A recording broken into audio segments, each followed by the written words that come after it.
हप्त्याच्या वितरणाची सुरुवात, सन्मान निधीच्या वितरणाची सुरुवात आपण आजपासून करत आहोत आणि साधारणपणे 9 ऑक्टोबर रोजी आपण शेवटचं DBT केलेलं होतं आणि त्यावेळेला जवळपास 2,34,00,000पेक्षा अधिक महिलांना आपण ह्या योजनेअंतर्गत लाभ दिला होता।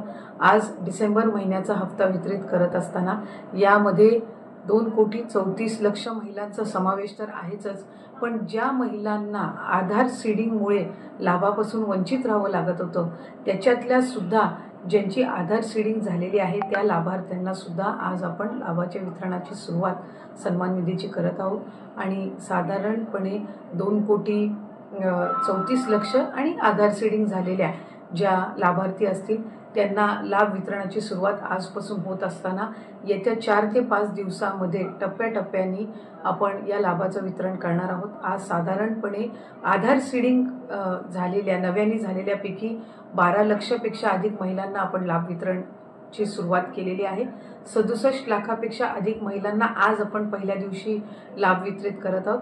असंच उद्या, परवा आणि आणखीन पुढचे 2 दिवस असे 4 दिवस रोज महिलांना लाभ वितरण करण्यात येईल आणि अशा पद्धतीनं 2,34,00,000च्या पुढच्या ज्या आहेत अशा पद्धतीनं आपण त्यांना लाभ वितरण करणार आहोत।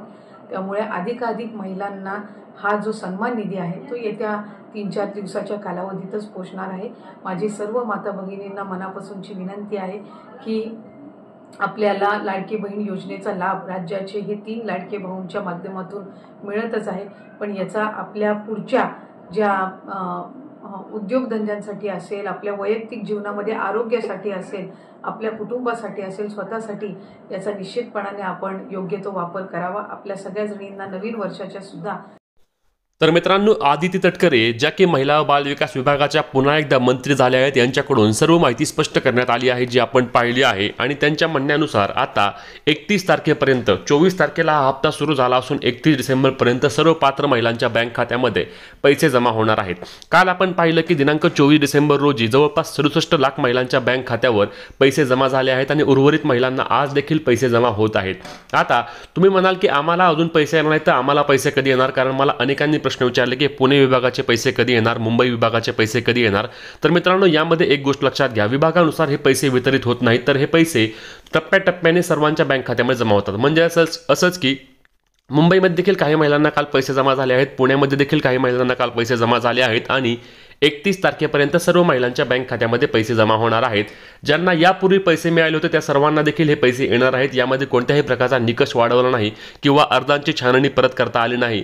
ज्यांनी आधी फॉर्म भरले होते, ज्यांचे फॉर्म अप्रूव्ड झाले होते आणि ज्यांना पैसे जमा झालेत त्या सर्वांना देखील आता देखील या योजनेचे डिसेंबर महिन्याचा हप्ता म्हणून 1,500 रुपये जमा झाले आहेत आणि आता उर्वरित महिलांना देखील जमा होत आहेत।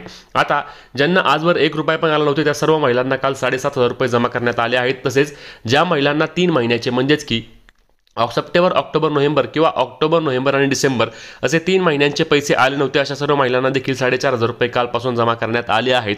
त्यामुळे आता महिला व बाल विकास विभागाच्या वतीने 9 वर्षाच्या म्हणजेच की नवीन वर्षाच्या आधीच महिलांसाठी एक अत्यंत आनंदाची बातमी आहे आणि महिलांसाठी एक समाधानाची महिला यामध्ये व्यक्त करत आहेत, कारण महिलांना योजनेअंतर्गत पैसे आता पुन्हा एकदा जमा झाले आहेत आणि इलेक्शन जुमला नसून खरंच राज्य सरकारने पुन्हा एकदा महिलांची मागणी पूर्ण केली असून महिलांच्या बँक खात्यावर पैसे देखील जमा केलेले आहेत। आता 2100 रुपयाचा विषय काय झाला, कारण मला अनेकांनी विचारलं की 2100 रुपये देणार होता तर 2100 रुपयांबद्दल सरकार काही का बोलत नाही। तर 2100 रुपयाबद्दल तुम्ही एक गोष्ट लक्षात घ्या की 2100 रुपयाचा निर्णय हा अर्थसंकल्पावेळी घेतला जाईल असे मुख्यमंत्री देवेंद्र फडणवीस यांनी बोलताना स्पष्ट सांगितले आहे। आता अर्थसंकल्प कधी मांडला जातो तर अर्थसंकल्प हा आपल्या मार्च महिन्यामध्ये मांडला जातो। त्यामध्ये पुढील वर्षभरात राज्य सरकार काय करणार, तसेच कुठल्या योजनेसाठी किती निधी देणार याबद्दलची माहिती दिली असते आणि त्याचवेळी लाडकी बहीण योजनेच्या 2100 रुपयाचा निर्णय देखील घेतला जाणार आहे आणि त्यावेळी महिलांच्या बँक खात्यामध्ये 2100 रुपये एप्रिल महिन्यापासून जमा होण्यास सुरुवात देखील होणार असल्याचे आदिती तटकरे यांनी बोलताना स्पष्ट केले असल्याने महिलांमध्ये आता पुन्हा एकदा आनंदाचे वातावरण पाहायला मिळत आहे, कारण डिसेंबर महिन्याचा हप्ता जमा होण्यासाठी महिलांना अनेक दिवस वाट पाहावी लागली होती, कारण ऑक्टोबर आणि नोव्हेंबर या 2 महिन्यांचा हप्ता ऑक्टोबर महिन्यामध्येच महिलांच्या बँक खात्यामध्ये जमा करण्यात आला होता, परंतु नंतर आचारसंहितेच्या काळामुळे महिलांना डिसेंबर महिन्याच्या हप्त्यासाठी बरेच दिवस थांबावे लागले। त्यानंतर नवीन सरकार स्थापन झाले, राज्याला नवीन मुख्यमंत्री देवेंद्र फडणवीस यांच्या रूपाने मिळाले तसेच उपमुख्यमंत्री म्हणून अजितदादा पवार असतील किंवा एकनाथजी शिंदे असतील यांनी कारभार स्वीकारला। त्यानंतर महिला व बाल विकास विभागाला देखील पुन्हा एकदा चांगल्या कामगिरीमुळे आदितीताई तटकरे यांना पुन्हा एकदा मंत्री करण्यात आले आणि मंत्री झाल्यानंतर अगदी 2-3 दिवसांमध्येच त्यांनी पुन्हा एकदा निर्णय घेऊन महिलांच्या बँक खात्यावर पैसे जमा करण्यास सुरुवात केली आणि प्रत्यक्षात देखील आता सर्व महिलांच्या बँक खात्यावर कालपासूनच पैसे जमा होण्यास सुरुवात झाली आहे। तुमच्या देखील बँक खात्यावर पैसे आले नसल्यास तुम्ही आता कुठल्याही प्रकारची काळजी करायची नाही। तुम्ही तुमच्या बँकेमध्ये जाऊन त्याचे स्टेटमेंट देखील चेक करू शकता की तुम्हाला पैसे जमा झाले आहेत का नाही, कारण अनेक बँकांचा काय झालं आहे की अनेक बँकांमध्ये मेसेज येत नाहीत, परंतु जाऊन पाहिल्यानंतर तुम्हाला पैसे जमा झालेले असतात। आज सुट्टी असली तरी देखील महिलांच्या बँक खात्यावर आज देखील पैसे जमा होणार आहेत। तसेच 31 तारखेपर्यंत म्हणजे अजून 5 ते 6 दिवसांमध्ये सर्वच्या सर्व पात्र महिलांच्या बँक खात्यामध्ये डिसेंबर महिन्याअंतर्गत सर्व पैसे जमा केले जाणार आहेत। त्यामुळे तुम्ही आता कुठल्याही प्रकारची काळजी करण्याची आवश्यकता नाही। याबद्दल कुठलीही अपडेट पुढे आल्यानंतर तुम्हाला सर्वात आधी आपल्या चॅनलवर पाहायला मिळणार आहे नेहमीप्रमाणेच। त्यामुळे तुम्ही आपल्या चॅनलला सबस्क्राइब करायला विसरू नका। तोपर्यंत भेटूया पुढच्या व्हिडिओमध्ये। तोपर्यंत जय महाराष्ट्र।